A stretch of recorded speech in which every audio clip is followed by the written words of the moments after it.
extra time.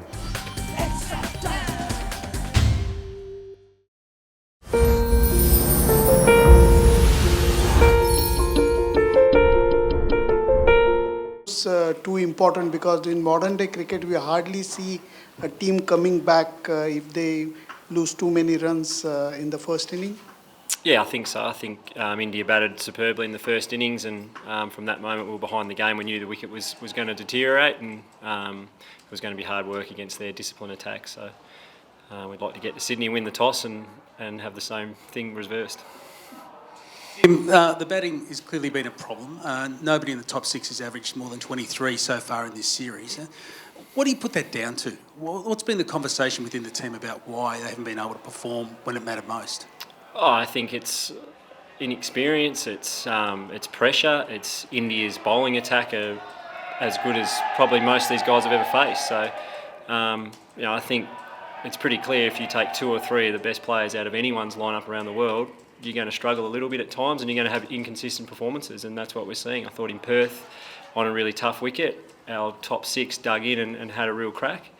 In this game, no doubt, we're a little bit disappointing, but that's going to happen from time to time. We've just got to try and make sure that we're improving and making sure that our good and our bad is a little bit closer together than what it's been in the last couple of Test matches. But I think it's pretty common that you see that when you've got inexperienced players playing in your top six against high quality bowling.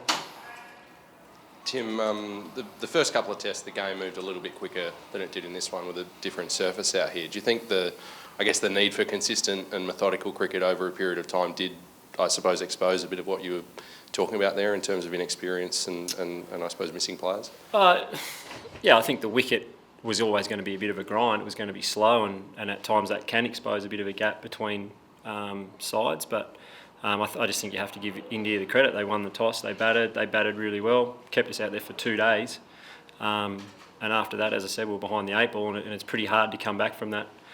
I just think it was plain and simply we were just outplayed, and India deserved to win this test. Just in regard, you mentioned missing Steve and Dave in particular, I suppose.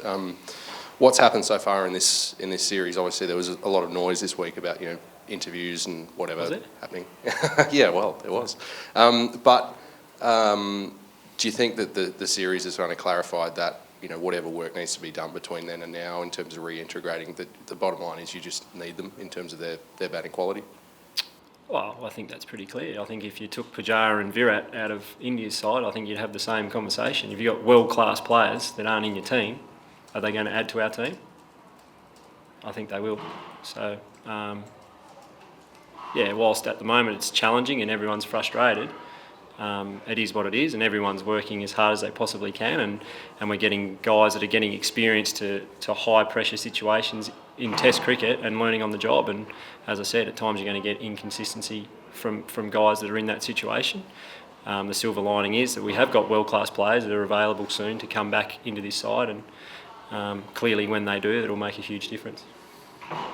Tim, are there any additions to the squad for Sydney, and do you anticipate changes to the 11? So Marsh has been added to the squad, so he'll come with us to Sydney, and we'll get up to Sydney, have a look at the conditions. We think it from what we're hearing, it will probably spin quite a bit. So once we see that for ourselves, you try and think about the best combination to win that test, and that's the goal for us, is to get up there and win the series, win the test, and draw the series. Do you have any early thoughts about the batting order? There's been a bit of talk about Aaron Finch right from the start of the series about whether he'd be better suited in the middle order. You resisted that in Perth, but is that something that you might look at again now? Oh yeah, I think there'll be a lot of things on the table in the next day or two, and of course I've got some thoughts on what I think, but I think I'll share that with JL and a few other guys before I share it here. But as I said, we think we've got the best group of players available to us at the moment, and we'll pick the best combination out of that group that we think will win this last test. Do you think the confidence thing of this batsman now, the top order batsman, the front line batsmen are not confident enough?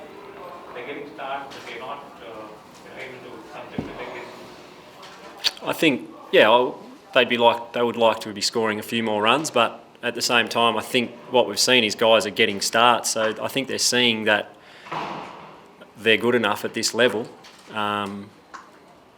It's just probably a little bit of a mind thing where a couple of them need a big score to really truly believe that they belong at test level and can succeed at test level. And the other part of it is that India's attack, their pace bowling in particular, has been incredibly disciplined and has worn guys down. So I think that's also a factor why we're having a lot of starts, because they are just bowling really, really well, and they're making it really hard to score, and they grind you down and force you into making a mistake. And when you make a mistake, you're out.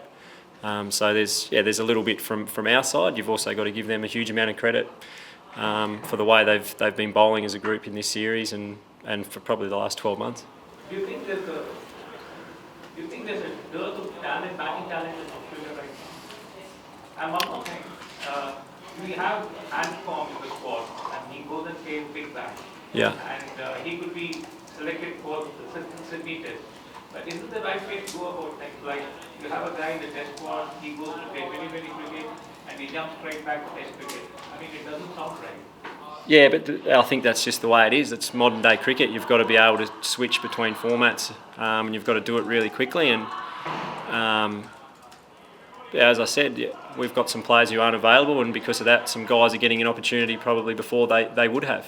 But again, at the same time, there's been a hell of a lot of talk about our batting and our top six. But as I think you're seeing, if we can get Virat and Pujara out, there's some holes in the opposition's batting as well. So we've just got to be able to score enough runs to give our bowling attack a chance to line them up. And there's a little.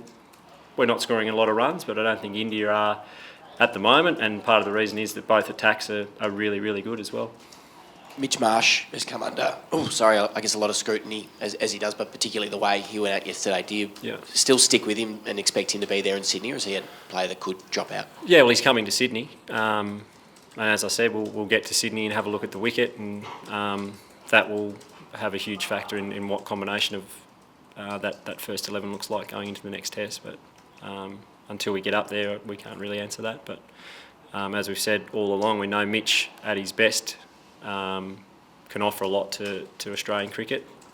We just need to make sure that he's at his best more often than not, and like the rest of us, that the gap between his best and his worst gets smaller all the time. Hit the subscribe option and the bell icon to get all the exclusive sports videos on Extra Time.